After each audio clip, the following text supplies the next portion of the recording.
He walked back in 30 seconds later and closed the door behind him and said, "How did you know that would happen?" That's when it really hit me for the first time. Wait, how did you not know that would happen? Like, what is it I'm observing or seeing or hearing that other people aren't? And that was very common across all the client base. All the senior executives that I would share my opinion with would then ask me for my opinion again and again. And they would even say to my CEO, "Can we have Paru on this project?" And yes, I have the tag name, nickname of C-Suite Whisperer. C-Suite Whisperer. Executive Strategist. Execution Ninja.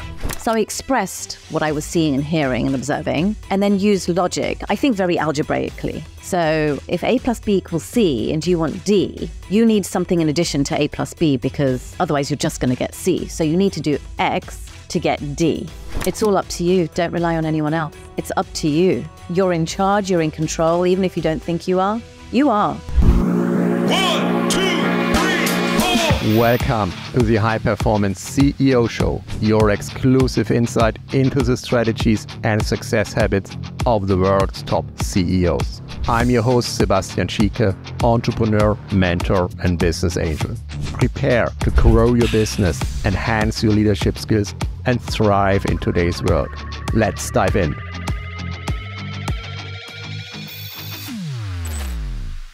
Today I'm talking to Paru Radia, and she's in New York at the moment, and you hear these sirens in the background. I hope there's nothing It's not me. bad happened. It's not you. No, they're not taking you. Paru, welcome to the show. Thank you, Sebastian. Lovely to be here.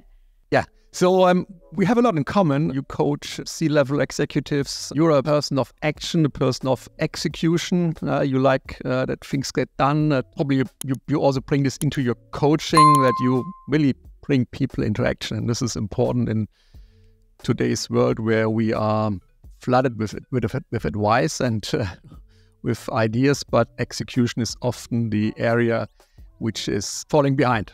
So I think this is something I would like to talk to you about today. Also about human leadership. Yeah, what does it mean?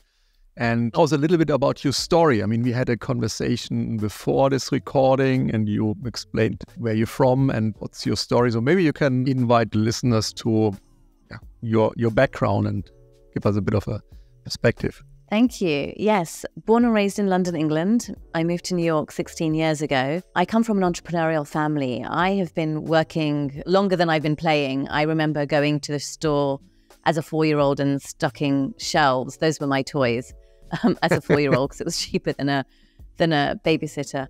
And so grew up with a family business, went to a lot of business meetings with my dad as a young kid. Culturally, it was the done thing to be able to take your family to business meetings when he was in India. So as in we lived in London, but a lot of the business he did was with people in India. So I would listen in on the meetings, and I'm a curious person. I would ask questions. I often put my foot in it as an innocent 4 and 5 and 6-year-old, and would get reprimanded afterwards and then get schooled on as to why he said what he said, and how to play the game of negotiation and everything. And it's funny, actually, Sebastian, I was talking to some colleagues earlier, not this month, it's November now, so earlier in October, and they were blown away by some negotiation advice they'd heard. And it made me realize how lucky I am that I learned those lessons at 5 and 6 years old. I thought everyone learned those lessons as a kid, but clearly not. Yeah, this is what we often think. Yeah, we are in our world, and we think, yeah, this should be common knowledge and everyone should know this. And often when I teach stuff, then I think, yeah, is it really necessary to explain this to people? But often it is really necessary, because we can't expect that this knowledge is everywhere available and present. Yeah, and I can completely understand. I have a small, he's 14 now, but I also teach him now entrepreneurship, my son. Yeah, so he built up an own online store, and now he's also teaching me social media strategies. It's how you have to try this and you have to do that. So That's cool. I think it's very important to start early, and in your case, it was very early, with 5-6 years. Right. And then I joined the corporate world. Actually, halfway through my degree in England, there are degrees called sandwich courses. I don't know if they call them that right now, where you do 2 years of study and then you take a year out to work for a whole year full time. And you go back to do your final year. And I got a job, it's called an industrial placement. I got a job with British Airways. I'd always been interested in the airline industry. I don't know what about it fascinated me and still does, quite frankly. So I did my industrial placement there, and that's when I realized that British Airways is where I wanted to work once I graduated. So I applied for their graduate management program, which I got onto. And what was fantastic about that, Sebastian, is, I mean, the training they give you, and I didn't realize how lucky I was until 20 years later in my career. And I realized, much like my dad teaching me to negotiate as a kid, how much I learned in my early 20s and the opportunities I was given in my early 20s at work that so many people didn't get. For example, from day one, we were thrown onto high-profile projects. We were given exposure to C-suite executives, or at least very senior managers. And I was like 22 years old.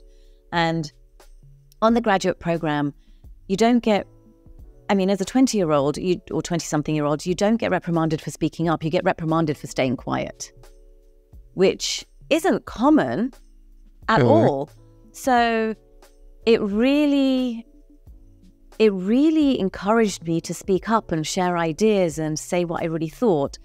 And I didn't get reprimanded for it. I was told, great idea, run with it, go do this, go do that, or great idea, find out how to do this, this, and this, and then come back to us. Or, yep, that won't work and this is why. But never was I, well, if I was, I don't remember it. Maybe that's the optimist in me.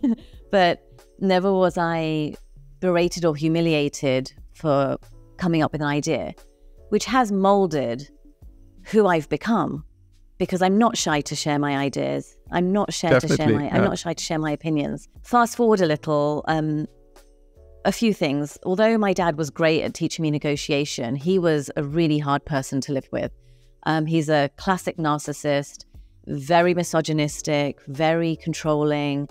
So having to navigate that kind of personality as a young person, and I've heard this from a lot of people who've grown up in households where there happened to be some volatility or things that aren't considered common, and you learn to read the room very quickly. You learn to read personalities very quickly. As a young person, very young person, well before my teens, I had to figure out how to get what it is I wanted or needed without upsetting my dad enough for it to be dangerous for me, either emotionally, mentally, or potentially physically. Although I personally wasn't physically hurt, it was always a threat. And my dad was just so reliable. Which is enough, yeah. Right, it is. Yeah. My dad, I'm telling you, was so reliable. If he said he was going to do something, he would. And if he said he wasn't going to do something, he wouldn't. He was a man of his word. So when he threatened to physically hurt you if you did something, you believe him, right? So anyway, I was in the corporate environment for a while. The other thing they did at British Airways was they moved us around very frequently, which suited my personality fantastically because I get bored very easily and I love variety. Fast forward a little more, I was on a project at JFK, which meant I was flying out to New York very frequently. I fell head over heels in love with the city and who I was able to be when I was in New York. So fast forward a couple of years, I actually found myself a job, got a visa and a one-way ticket, much to the dismay of my family. Worked with British Airways for a couple of years still. And then, so I moved around, by the way. I was in recruitment, procurement, sales, strategy, commercial planning, product development, service development. I had a wide range of experience. 2 years after my time in New York, there was a reorganization, and to get promoted, I had to move back to London, but I wasn't quite done with New York.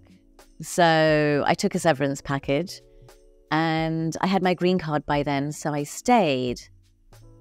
And coming from a family of entrepreneurs, I always knew I wanted my own business. Didn't know at the time what in. And then with the help of my family, I set up a franchise of the family business here in the US. Sebastian, it was like doing a live MBA. It cost a lot of money and it was a lot of hard work. And I learned tons. It's the best training you can get. No? Right. Things went wrong, of course, and things worked. It was a lot more expensive than I anticipated. I wasn't enjoying that specific business. I didn't have a lot of say in how things went, even though I was the one in the field and I had learned the difference between the UK culture and US culture. I was still having to do what my dad and brother were telling me to do. It was like my dad was the chairman of the board, my brother was the investor, and it was like having two bosses all over again. And you're running the American subsidiary, basically. Right. I think about 18 months into that, my brother came across this watch product and just said, hey, do you want this as an add-on product in the US? Do some research, see if it exists. Turns out this watch product didn't exist. And me, I have a creative side, and that side really came out. And I was like, well, if they did it this way and this way, it would sell better. And if they packaged it this way, and then if they sold it for this much money, and if they marketed it this way, and well, if they just changed this color. And so I approached them and said, hey, I think there's a market. I did a lot of research. I said, hey, I think there's a market out here for these watches. Let's partner. They didn't really see the opportunity and wanted everything that I had without paying for it. I'm like, that's not really how business works. And then I remember saying to them that, hey, there really is an opportunity, but you need to jump on it now. These are all the things, I said very top level, these are all the things I didn't know that I wish I'd known, but I can help you. Let's do this together. And they were like, no, we'll just give you 10% commission. I'm like, well, no, I have to pay my salespeople 15% commission. So now I'm paying you for me to have this opportunity. That doesn't make sense. And then I did say to them, I said, you know, if you don't, and by this time, by the way, Sebastian, I'd done all my research as to how to make it in China. I'd already spoken to manufacturers, how to import it, the pricing, the distribution channels, the marketing, everything. And I said to them, if we don't partner together, this you're going to miss an opportunity and someone else is going to do it. And they shrugged really nonchalantly and said, yeah, well, good luck to them. I was like, well, by someone else, I mean me. If, you know, we could either do it as partners or I'm going to go do it alone. Yeah. And they were like, yeah, good luck to you. And then I said to I remember saying to my family that, look, I'm not really enjoying what this family business is doing. Like, I'm not enjoying my role. So I'm going to go away and do this watch thing. And they were like, don't do it. You're crazy. If you don't want to do this, just go back to corporate. And what are you thinking? All my friends as well were projecting all their fears onto me. Like, don't do it, don't do it, don't do it. So an army of naysayers trying to stop you. Yes. Now, here's the thing about me. I'm not one of these people who will do things just to prove people wrong. I think that's silly. I think that involves a lot of ego. And I'm not saying I'm ego-less. But you're I'm also the not one who's being told off by the naysayers and stop doing things just because other people think that's not working. Right. So I'm like, well, tell me why you think it won't work, because you might be onto something, right? And then I will figure out how to fix that. I am the kind of person who, if I strongly and truly believe in something, I will follow that thought, that feeling, my gut. If I strongly believe in something, it's happening anyway. Like, you can say no, you can say don't do it, you can threaten me. But if I feel really strongly about it, I will hear you, I will comfort you, and then I will go do it anyway.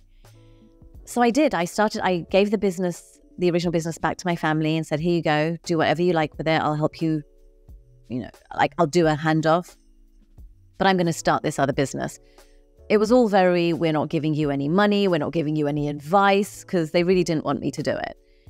I did it. 18 months later, my watches were in 400 stores across America. And 6 months after that, I was bought out by private investors for a profit.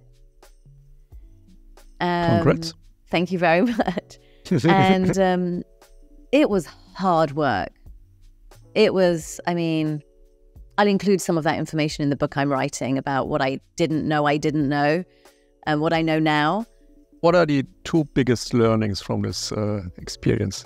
Ooh, two. So many, and I have to reduce it to two. I wanted to say three because I thought three might be a bit too much, out of the blue, but maybe two. But one would be fine. The biggest learning is it's all up to you. Don't rely on anyone else. Yeah. It's up to you. You're in charge, Exactly. You're in control, even if you don't think you are. You are. And that's actually something I tell my clients today and help them realize today. A lot of the exercises I do with them, they are openly sharing information. I'm then analyzing it and mirroring it back to them as evidence. And that's when they realize that, oh, I really am in control. I really can do this, or I really can say that. We often hold back by limiting beliefs, Yes. by opinion of others, by the society, which is always conditioning us, right? But in the end, we are the CEOs of our lives and our businesses. 100%, Sebastian. So I sold the business. I ended up freelance consulting for a while without realizing that's what I was doing. It was actually free advice. And when I realized how successful the people who were listening to my advice were becoming, I'm like, oh, I think I'm onto something. Maybe I should charge for this. But I didn't know how to package it at the time. And also my own limiting beliefs. Can I really do this? Going back to what we said early on, I wake up thinking how I think and doing what I do, not realizing how many people don't. And it really, after a lot of reflection, I realized how the way I operate is getting me results and how I can package that and teach people to operate the same way and think the same way and see what I see and hear what I hear and also become successful. So that, as well as having to deal with a narcissistic father, as well as being encouraged to speak up to senior managers at a very young age, as well as being creative, as well as being analytical, as well as not being shy to share my opinion, became who I was. And very often, so anyway, I was advising people. I then became the COO of a productivity consulting firm for a few reasons. One is I wanted the stability. Another is I wanted to dip my toe back into corporate. And the client base of that particular firm was like very large corporate firms, but it was a boutique firm. So it was feeding my entrepreneurial side, my grit and hustle side, where I would go to the office in like torn jeans and sandals. Then the next day I'd be on the 57th floor of a tall Wall Street building with a law firm in a boardroom, telling the managing partner exactly what I think about what they're about to do. And it was great. I loved that. It turns out, so when I was in the field, I was looking after the business, but I was often in the field to build relationships or to cover when we were short-staffed or someone was on vacation. And Sebastian, I just can't help myself. If I have an opinion, I'm going to share it. Well, you worked for British Airways, and we learned that there you've been allowed to speak up and share your opinion, which is actually a very good experience. I would love that more companies would treat their young trainees and starters like that. Yeah, Exactly. Now, it's funny, I have been told, it was a bumper sticker on a car, but I have been told, he goes, you know what, Paru, you have this thing where you can tell people to go to hell in such a way that they actually look forward to the trip. And I've now developed that skill where they thank me for directions.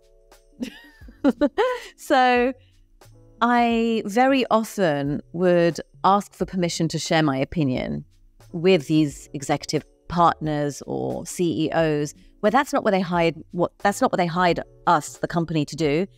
But I would say, hey, permission to speak freely, if I may. And this would be in private. I'd knock on their office door. And no one ever says no to that, by the way. Ever. And, their curiosity kicks in or their etiquette kicks in. I'm not sure what it is, but no one's ever said no to me when I've asked that question. And then I've expressed what I've observed. I've then given them my opinion as to what a good solution would be. There was this one guy in particular that I said, permission to speak freely. He said, of course. And I walked into his room, his office. I closed the door behind me, which kind of got his antennas up a little bit. And then I said, what I'm about to share with you isn't what you've hired us to do. This is completely personal on my part. It's nothing to do with the company. So if it's not what you want to hear, please do not associate it with the contract and, reprimand my boss, for example. And he was like, okay, sure. And then I basically expressed what I'd observed, gave him my solutions.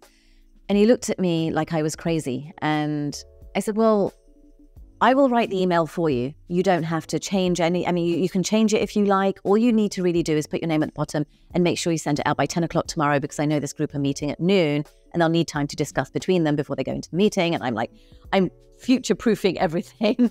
And then he looked at me like, no, I'm not going to do it. I sent the email anyway. What's the worst that's going to happen? So I sent the email to him. It turns out he did send it. It turns out it did save the train from crashing. And the week after our status update, he walked out my office with the head of HR that I was updating. Then he walked back in 30 seconds later and closed the door behind him and said, so that thing you told me about last week. And part of me was thinking, uh-oh. I was like, uh-huh. And he's like, how did you know that would happen? And then that's when it really hit me for the first time, when he was that direct, that, wait, how did you not know that would happen? Like, what is it I'm observing or seeing or hearing that other people aren't? So I expressed what I was seeing and hearing and observing, and then used logic, I think very algebraically. So I explained that to him. Well, if A plus B equals C and you want D, you need something in addition to A plus B, because otherwise, you're just going to get C. So you need to do X to get D. And he was like, oh, so I have this other problem. What do you think I should do about it? And that happened a few times. And that was very common across all the client base. All the senior executives that I would share my opinion with would then ask me for my opinion again and again. And they would even say to my CEO, can we have Paru on this project? And he'd be like, well, that's not really her job. And I had very good relationships with all my clients, always have done with my stakeholders, my clients. So I just offered for free that, hey, if you've got an issue that you want to talk to me about, here's my number, just call me, I'm happy to discuss it with you. And then when 5 of your top clients say to you, one after the other, if you did this for a living, I would pay you good money for this, it makes you realize that, okay, I guess I'm ready. I guess this is what I'm doing. Exactly. I guess this is what I want to do. So I launched about 3.5 years ago, formally, my business. And yes, I have the nickname of C-Suite Whisperer. Yeah, and you're right. Often it's just logic we have to apply. Yeah, you see tendencies, trends. You connect the dots. Yeah, and then absolutely, you just apply some logic, which I don't know why, but it's often not done. Yeah. I think I know why. I think it's because people are so emotionally invested. Yes. And it's the whole saying of you can't see the wood for the trees, right? Yeah, and it's the superpower we have. I also coach CEOs, but I'm not emotionally involved. Yeah? Yes. So I see this from a distance, and then you can give advice much easier than absolutely being in the game. And I also work with coaches for myself, because often I don't see topics. I don't see a way through, because I'm emotionally attached and involved in my business. Mm-hmm. And it's often easier to talk to someone completely separate. Yes. And this is, in this case, your superpower. Yeah? You don't have any emotional connection to that. Absolutely. Absolutely. It's just so much easier to see things and hear things from where I'm standing versus where they're standing. Yeah, it seems that you have the best training to be where you are right now. Yeah, working for a company which allowed you to speak up. working for your family or with your family, then building your own business, selling the business, realizing that, say, it's only up to you. 100%. You are the boss, and you have everything you need to be successful. And now you combine all this knowledge to support executives. 100%. You know, they say hindsight is 20/20. I didn't know this is where I would end up, but looking back, it was inevitable that this is where I would end up. So you mentioned you're writing a book, but you also said in the beginning, I don't really talk about this yet, but maybe you want to share a few ideas what you are focusing on in this book. Yeah, so I'll tell you why I started writing the book, and then I paused it because I had some family commitments for a few years. But I'm picking it back up again. Actually, this afternoon is my first meeting with my editor after having it on pause for so long. But the reason I started writing the book, Sebastian, is because when I started my business 3.5 years ago, I did read a lot of books to know, because I wanted to understand what's out there, who's out there, what are they saying, what's going on. I wanted to be aware of that. And I got so bored of reading books from people saying, hey, yeah, things were tough, but look at me now, it's great. That's not helpful. That's not helpful at all. The typical transformation story which they're selling to their customers. Exactly, but it's just not helpful if you don't tell me how. If, give me the detail. And a lot of these people are rich folks who got funding from a family friend, or they went to a fancy school. And, I'm really happy for them. Those are the cards they were dealt in this life, and I'm super happy for them. I'm not one of these bitter people that, why did you have it so easy or whatever. No, I'm 100% happy for them. It's just not helpful for the majority of the population. Yeah. So, because not everyone has that connection or the funding or things like that. So I wanted to write a book that shares all the messy stuff that happens behind the scenes on the way to success and how people dealt with it.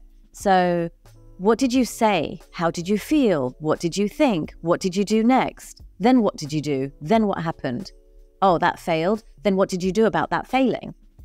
Give me an idiot's guide to what has to be done so I can share it with the world. This is a very valuable book because in our Instagram world, where we only see the positive side of success, it's sometimes very intimidating to people. They really feel bad. They feel, why does this not happening to me? Why I'm suffering, and they obviously not. But most of the shiny people on Instagram and on social media, they suffer sometimes more than other people. They do. And it's so important to share the messy stories. I mean, a slight different example, but I used to have a lot of stage fright, and to get over it, I chose to do improvisation classes. And oh my goodness, I cannot tell you how scared I was to do my first stage show of improv. And I did it for a year, and I did 3 stage shows, and I loved it, and I still love it. But I was really scared at the beginning. And then after a year, I remember saying to a friend of mine, oh my goodness, you've got to do improv, it's great. And anything that not anything, but there was certain insecurities she had. And I said, improv will help you. And the reason I know it will help you is because this is how they do it. And I felt exactly the same, and it helped me. However, I was so enthusiastic about where I've got to that I didn't share all the messiness with her. And she was like, no, you're awesome at improv. I could never be that way. So like what you said, everyone shares the outcome. And then other people just don't feel secure enough to think that they will also get the same outcome. And then I backtracked a little, and then I expressed to her exactly what I was thinking, what I was feeling, the fact that I would much rather be, I wanted down a couple of whiskeys before my first show, which I didn't.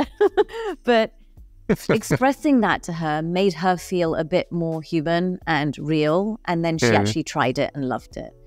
So in this book, predominantly, I'm going to be sharing a lot of my messy stories. And I like using analogies and real life stories and applying that to business. I mean, that's how I learned to be successful in business. It was all personal lessons that I then applied to business because we're all human, right? So I share dating stories, I share stories about food, I share stories about war or analogies about war and funny things like that. And I throw in a little bit of humor. So a lot of the book will be personal anecdotes from me and how I've applied them to business and how they've helped my clients. I've also so far interviewed, I think, about 25 senior executives, and where they look very successful on paper. And I've said, well, tell me about something that went wrong and you were so embarrassed that you thought, what the hell am I doing here? And they've shared those stories, and it's great because here people are looking at them thinking, oh my goodness, you're the CEO of this or you're the COO of that. But they weren't born as COO. They had messy things that happened that taught them whatever it is they learned to then get there. And that's what I want to share with the audience. All goes through a process. Yes. And I mean, if I want to share one of my messy stories. Yes, please. Years ago, I wanted to become a public speaker, and I started basically being part of a training program. And then there was an event, and we all had to prepare a speech. And I was preparing a speech from 2 months before, just a 10-minute speech. And, when you prepare things too much, then you sort of learn it out inside out. Yeah, I knew every word I want to say. And then I was on the stage, about 50, 60, 70 people in the audience. And I was saying the speech. And then I lost the plot. Oh, no. I completely lost the connection. I said, okay. And I was standing there. Well, now I lost my text. Now I forgot my text. Oh, no. And everyone was so supportive, and then I sort of found the entry again, and then I finished it. And I said, okay, I will never, ever learn something inside out, I mean, if you really lose the connection, then it's very hard to get in again. Yeah? And when you tell a story, you basically have points within the story which you use as anchor points, and then you can easily connect to the next thing. But if you just learn the words and basically incorporate everything, then, I mean, for me, it was really, it didn't work.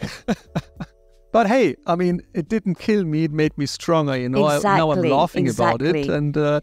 And something you can share. And hey, I mean, we all start, no? Exactly. We're all human. Yeah, and also, just to say, I know I said that there'll be dating and recipe and war stories in the book. There is a lot of business stuff in there as well. What I'm doing in the book is showing that we're all human and things like this happen. And humans run businces. Exactly. And the stuff we experience in our private lives, they also have an impact on our business and how we show up in corporates. Exactly. I would love to. I mean, I would definitely read a copy of your book, and I will send you one. And I can only say, hey, let's have another recording, another interview once your book is out. I would love that, Sebastian. About your book and about the methods behind success. Yes, thank you so much, Sebastian. Paru, is there anything else you'd like to share before we wrap up? Ooh, I have so much to share. Don't ask me that question. I'll take forever. No, I will save it for the next session. I really appreciate you having me on. Thank you so much. Yeah, and as I said, would love to talk about your book next time. And absolutely. And until then, I wish you good luck finishing Likewise. The book. A great meeting with your editor today, and thank you so much for your time on today's show. Thank you, Sebastian. Thank you for tuning into the High Performance CEO Show. I'm your host, Sebastian Schieke, and it's been a pleasure serving you. Please subscribe to our show on your favorite platform and leave us a review. Your support helps us reach more listeners and create a bigger impact. Check out our website, sebastianschieke.com, for additional resources. Until next time, be bold, be exceptional, be outstanding, be a leader.